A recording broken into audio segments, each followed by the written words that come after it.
सास बनी डंडे वाली भूत। शिखा की नई नई शादी हुई थी। उसका मायका और ससुराल दोनों कानपुर में ही थे, इसलिए उससे मिलने उसके भाई अक्सर आते जाते रहते थे।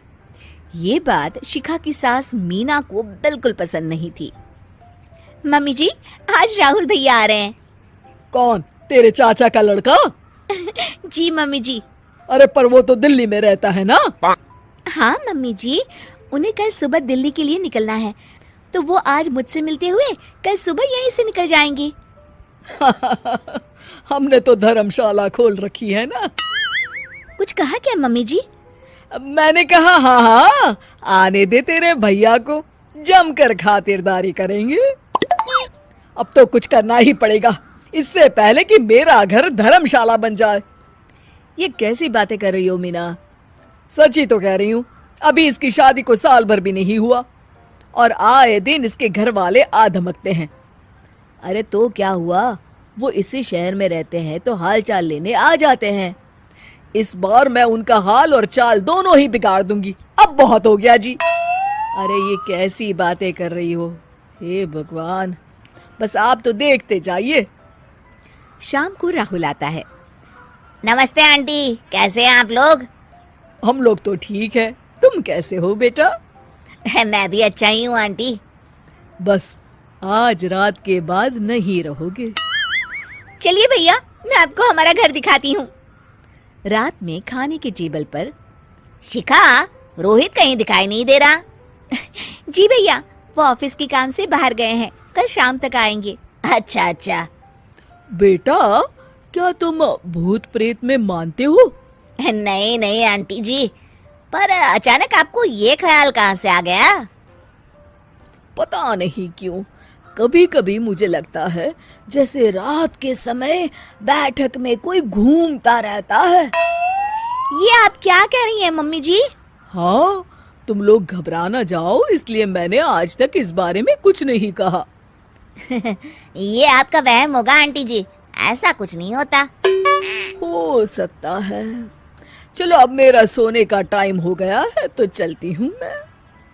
शिखा बेटा, राहुल के सोने की व्यवस्था वहीं दीवान पर कर देना। जी पापा जी। अब चलिए भी।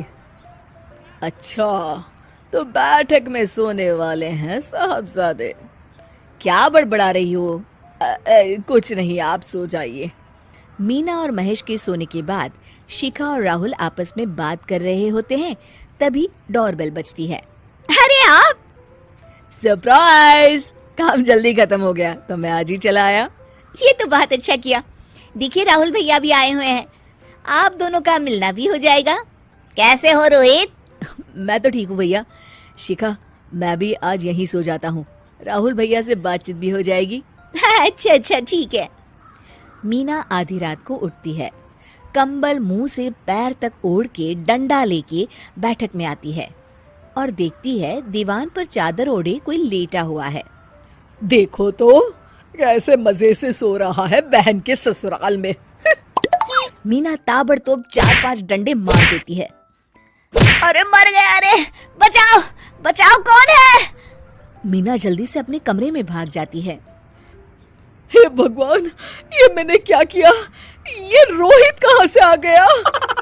लगता है ये नालायक राहुल मेहमानों वाले कमरे में सो गया होगा। आज तो इसकी खैर नहीं। उधर बैठक में, अरे क्या हुआ रोहित? मैं बाथरूम में था, तुम्हारे चिल्लाने की आवाज सुनी। पता है भैया, मैं सो रहा था, अचानक से कोई आकर मुझे डंडे मारने लगा। ये क्या कह रहे हो? लगता है तुम भी आंटी की तरह भूत प्रेत में मानते हो। नहीं नहीं भैया, सच में कोई आया था। मैं तो जा रहा हूँ मेहमानों वाले कमरे में सोने के लिए। इस समय अपने रूम में जाऊंगा तो शिखा की नींद खराब हो जाएगी। ठीक है भाई, जाओ तुम, जहाँ तुम्हारा भूत डंडा लेके ना आ सके। थोड़ी देर बाद मीना कंबल ओढ़ के डंडा लेकर मेहमानों वाले कमरे में पहुंच जाती है। वो बिस्तर पर सोए रोहित को फिर डंडों से मारने लगती है। अरे मर गया, अरे मर गया। तू भूत प्रेत में नहीं मानता ना? ये ले, अब डंडे खा। हैं? ये तो माँ की आवाज है।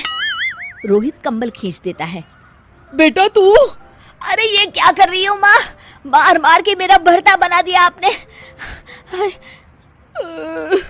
माफ कर दे मेरे लाल, मैंने तो तुझे ही मार मार के लाल कर दिया। मैं तो उस राहुल के बच्चे को सबक सिखाना चाहती थी। राहुल भैया को? हाँ बेटा, मुझे लगा अगर उसे डंडे मारूंगी तो शिखा के मायके वाले यहाँ आना छोड़ देंगे। हे भगवान, माँ ये घर शिखा का भी है, उसके घर वाले जब चाहे आ सकते हैं। हाँ बेटा, आज मुझे भगवान का इशारा समझ में आ गया। मैं कितना गलत करने चली थी और अपने ही बेटे को चोट पहुंचा दी। अब चुपचाप जाके सो जाओ माँ, और किसी को कुछ बताने की जरूरत भी नहीं है। शिक्षा दूसरों का बुरा चाहने वालों के साथ भी बुरा ही होता है।